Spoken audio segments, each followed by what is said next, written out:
Bismillahirrahmanirrahim. Alhamdulillahi rabbil alamin. Wassalatu wassalamu ala sayyidil mursalin wa ala alihi wa ashabihi ajma'in. Wa ta'allum wa ta'lim wa tadhakkura wa tadhkir wa nafa wa intifa' nifadata wa istifadata wal hasanata masuki bi kitabillah wa sunnati rasuli sallallahu alaihi wa alihi wa sallam wa dilalata 'ala al-huda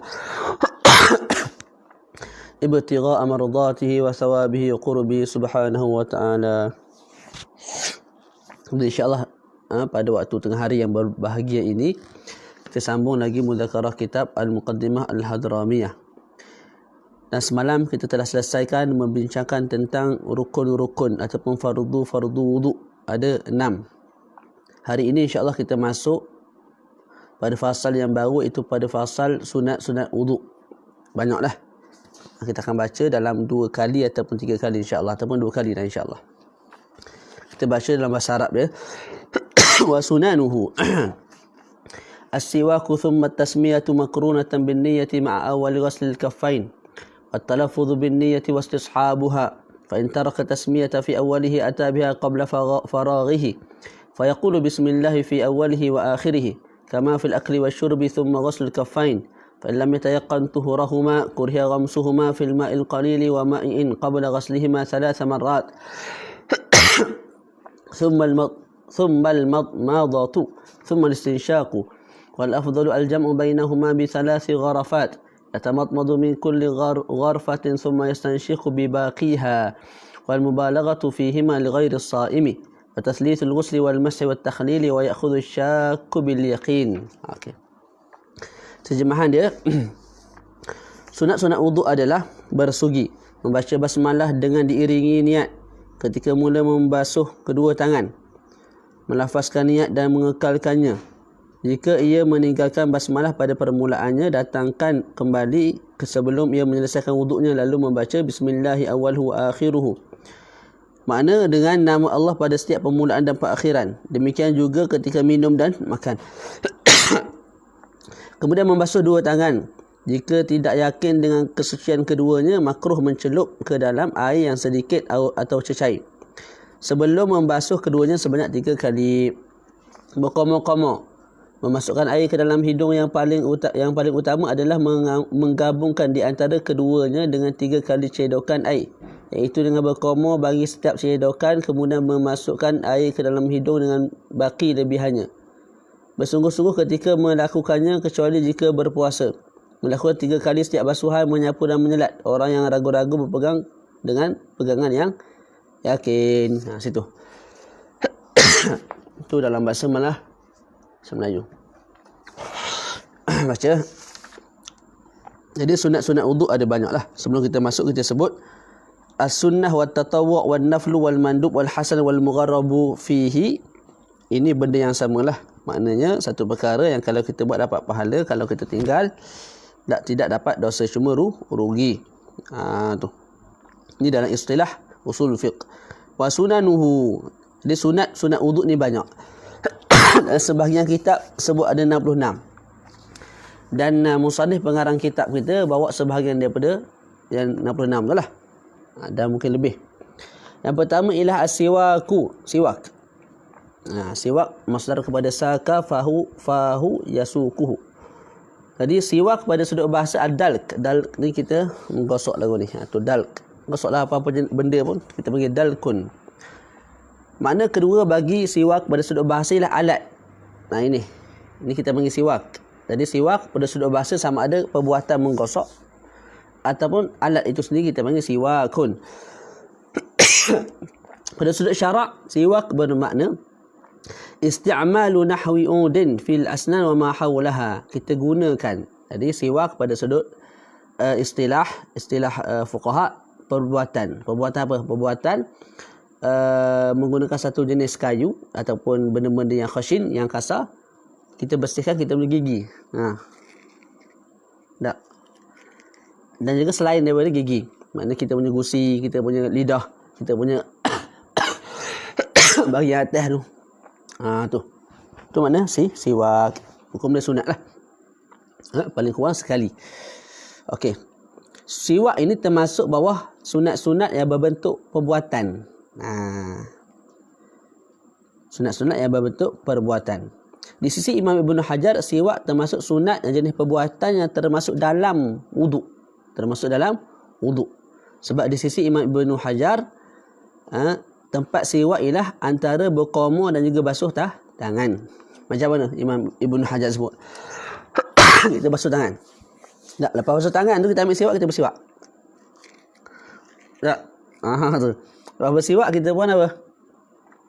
Berqoma. Jadi bersiwak selepas daripada basuh tangan, basuh pergelangan tangan. Itu maksud saya. Lepas tu bersiwak, lepas tu kita berqoma. Kalau mengikut pendapat Ibnu Hajar, ketika mana kita bersiwak, kita tak perlu niat. Tak perlu pada niat yang khusus. Tak perlu kita sebut sahaja aku bersiwak untuk melakukan sunat-sunat wuduk. Tak perlu. Sebab apa? Sebab siwak duduk dalam wuduk. Siwak duduk dalam wuduk. Jadi niat pada mula-mula wuduk tadi tu dah merangkumi siwak itu sendiri. Jadi siwak tak perlu kepada niat yang lain. Di sisi Imam Ibnu Hajar. Berbeza di sisi Imam Ramli. Imam Ramli sebut tak? Siwak adalah satu sunat yang terdahulu sebelum wuduk. Mana kita buat dulu dia, lepas tu barulah kita berwuduk. Jadi ikut pendapat Imam Ramli, mesti ada dua niat. Pertama, niat apa? Niat ketika mana kita bersiwak tu. Aku bersiwak ni, niatnya apa? Niatnya ialah nak dapatkan pahala sunat wuduk. Sebab memang sebelum wuduk sunat bersiwak. Itu satu niat. Tu. Lepas tu ketika kita basuh tangan tu, kita pun niat juga dalam hati, sahaja aku melakukan sunat-sunat wuduk. Jadi, ambil. Jadi, di sisi Imam Ibn Hajar, kita perlu satu niat sahaja. Niat siwak itu dah termasuk bawah niat wuduk. Di sisi Imam Ramli, kita perlu pada niat. Dua niat. Pertama, niat bersiwak. Niat siwak tu, kita berniat perbuatan bersiwak ni ialah kerana sunat-sunat wuduk. Nak buat satu perkara yang sunat sebelum berwuduk. Lepas tu, kita basuh tangan. Kita niat kali kedua dalam hati, sahaja aku melakukan sunat-sunat wuduk. Tu. Tu beza dia. Jadi di sisi Imam Ramli, cara dia lagu mana kita ambil siwak, kita siwak. Dalam hati sahaja aku melakukan sunat-sunat wuduk. Tu. Tak? Lepas tu kita pun letak kat air dekat tangan, sahaja aku melakukan sunat-sunat wuduk. Jadi dua kali ni niat. Nak buka. Pergi ke Umi lah. Umi nak susu ada. Dah pegang dulu. Nanti Abi buka. Abi potong. Nanti Abi potong. Sekejap Okey, selesai yang pertama. Yang kedua, sunat yang kedua ialah kita membaca bismillah. Orang panggil tasmiah. Walaupun kita berwuduk dengan air curi. Sunat baca bismillah. Ataupun kita berjunuk. Ni Abi dah. Kita berjunuk sebelum tidur, kita berwuduk. Memang berjaya. Sunat ketika mana berwuduk, kita baca bismillah. Abi Timna pandai. Tapi niat zikir. Kita niat apa? Timna pandai. Kita niat zikir. Tak boleh niat baca Quran. Sebab kita berjunuk haram baca Quran. Lepas tu nak baca lagu mana? Baca bismillah. Itu paling kurang lah. Yang paling sempurna bismillahirrahmanirrahim. Itu. Kalau nak tambah alhamdulillahi alal islam wa ni'matih. Alhamdulillahilladzi ja'alal ma'a tahura wal islam nura. Itu boleh tambah lah. Okey. Jadi kita baca bismillahirrahmanirrahim. Ya. Ya Allah.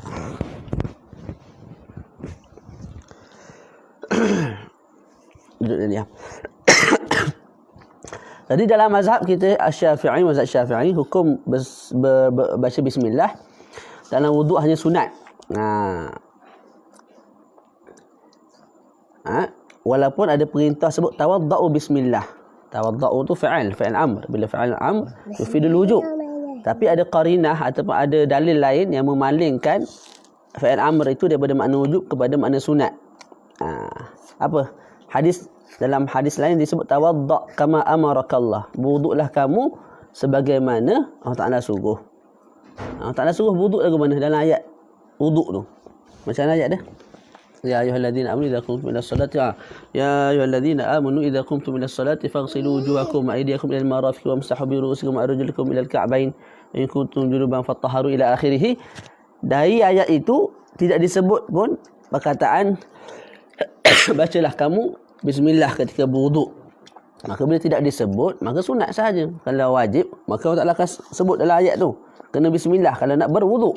Itu dalil yang memalingkan apa? Wuduk ini sunat sahaja, tidak wajib.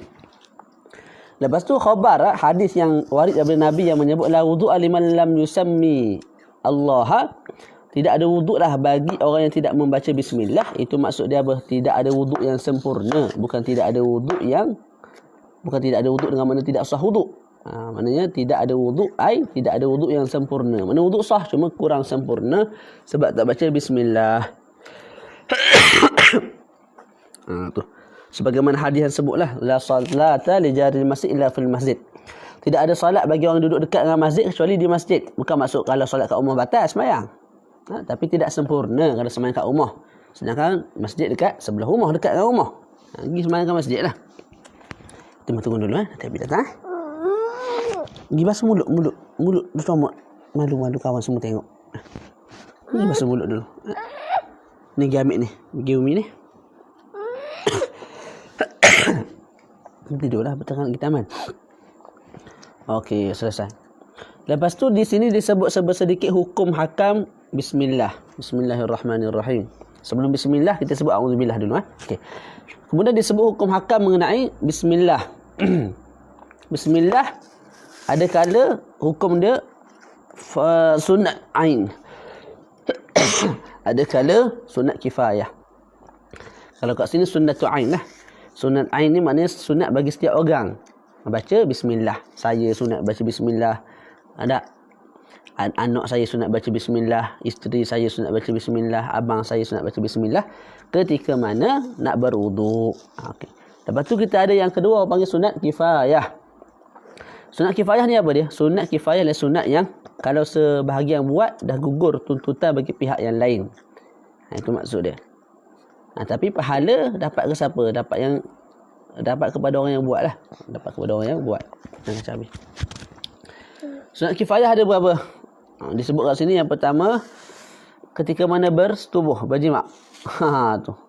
Sunat baca bismillah sebelum Bismillahirrahmanirrahim ataupun bismillah. Allahumma jannibna syaitana wa jannibish syaitana mimma razaqtana. Jadi sunat baca bismillah. Kalau seorang baca dah memadai dah. Tapi kalau dua-dua baca doa tu dengan bismillah sebelum doa itu lebih syamil. Yang kedua ialah ketika makan, kita berkumpul makan satu talam. Tak. Tu seorang baca bismillah dah memadai dah. Tapi kalau semua baca bismillah, syamil. Okey. Okey. Okey, kemudian azan. Azan juga sunat kifayah. Bukan setiap orang lah azan. Seorang sahaja azan. Iqamat pun begitu, sunat kifayah. Seorang buat dah gugur tuntutan bagi pihak yang lain. Kemudian bagi salam, memulakan salam, itu sunat kifayah. Jadi kita datang berlima, tak? Pergi rumah Tok Syekh, ketuk pintu, seorang bagi salam, dah memadai dah. Assalamualaikum, dah memadai dah. Sebab tu sunat kifayah bagi salam tu. Selesai. Kemudian itu yang kedua, sunat yang kedua ialah kita membaca bismillah. Yang ketiga ialah kita nanti dulu. Thumma tasmiyatu maqrunatan bin niyyati ma'awwal ghusl kaffain. Yang kedua ialah kita baca bismillah. Baca bismillah tu pula serentak dengan niat di hati. Dan juga serentak dengan perbuatan membasuh kita punya pergelangan tangan. Pergelangan tangan kita panggil tak? Ujung ni. Ni tangan ni, ujung tangan ni. Jadi dalam masa yang sama kita buat 3 benda. Dalam masa yang sama, saat yang sama kita buat 3 benda. Pertama apa? Pertama kita baca bismillahirrahmanirrahim guna mulut. Yang kedua, dalam hati ketika mana kita bismillah, dalam hati kita sahaja aku melakukan sunat-sunat wuduk. Yang ketiga kita basuh tangan. Jadi macam ni cara dia. Ni air pahit turun. Kita pun basuh tangan. Bismillahirrahmanirrahim. Jadi bismillahirrahmanirrahim dalam masa sama kita basuh tangan, dalam masa sama dalam hati sahaja aku melakukan sunat-sunat wuduk. Tu dia. Jadi dalam saat yang sama 3 benda kita buat. Satu benda berkait dengan mulut, bismillahirrahmanirrahim. Satu benda berkait dengan hati, kita sebut apa? Sahaja aku berwuduk sahaja aku melakukan sunat wuduk dalam hati. Dalam masa yang sama tangan kita basuh. Kita basuh tangan kita ni lah. Tu. Sedap makan apple lah. Selesai kat situ. Habis. Okay, Umi wa talaffuz bin niyah. Begitu juga sunat kita talaffuz, melafazkan niat. Nawaitu sunanal wudu lillahi ta'ala. Sahaja aku melakukan sunat-sunat wudu kerana Allah Ta'ala. Sunat kita lafazkan dengan lidah. Bagi apa? Bagi dengar telinga. Bila telinga dengar, mudah kita nak hadirkan niat itu di dalam hati.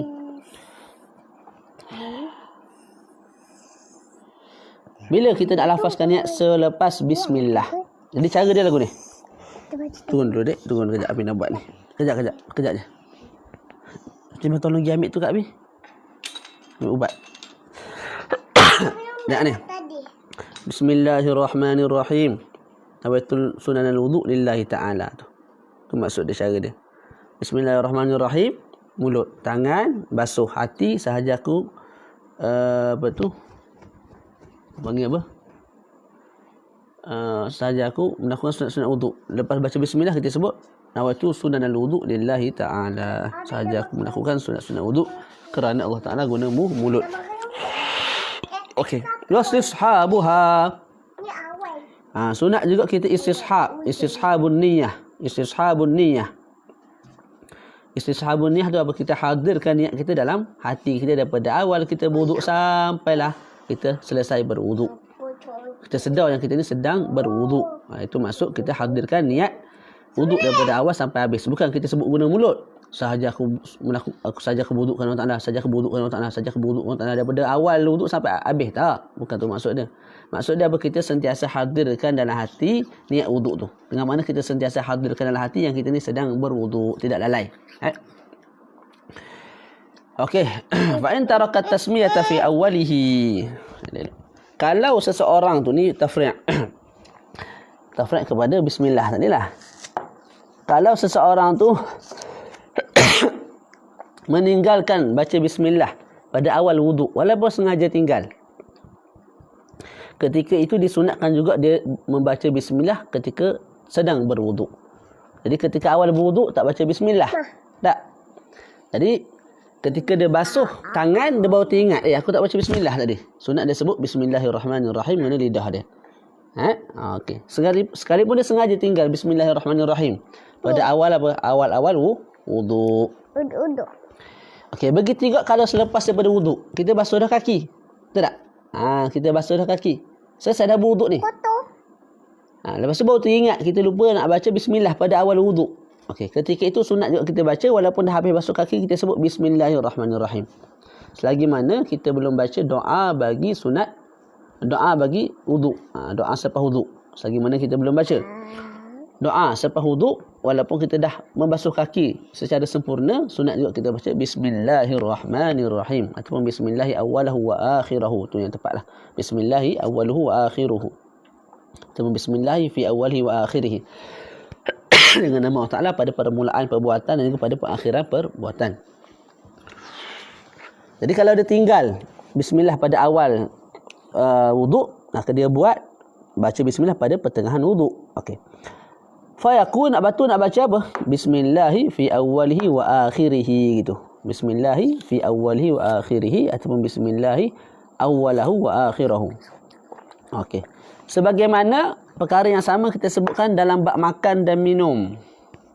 Kita minum ni, contoh perbuatan ni Lupa baca bismillah. Kita sebut bismillahi awwaluhu wa bismillahi fi awwalihi wa akhirih. Lagu tu. Okey. Begitu juga seperti makan dan minum, setiap perbuatan yang ada banyak, setiap benda, setiap perkara apa? Itu. Okey. Setiap perkara yang ada banyak perbuatan. Contoh bercelak. Bercelak bukan sekali buat je. Belah ni, lepas tu bawah pula, atas pula, bawah pula. Ada orang datang. Okey, kita sambung lepas ni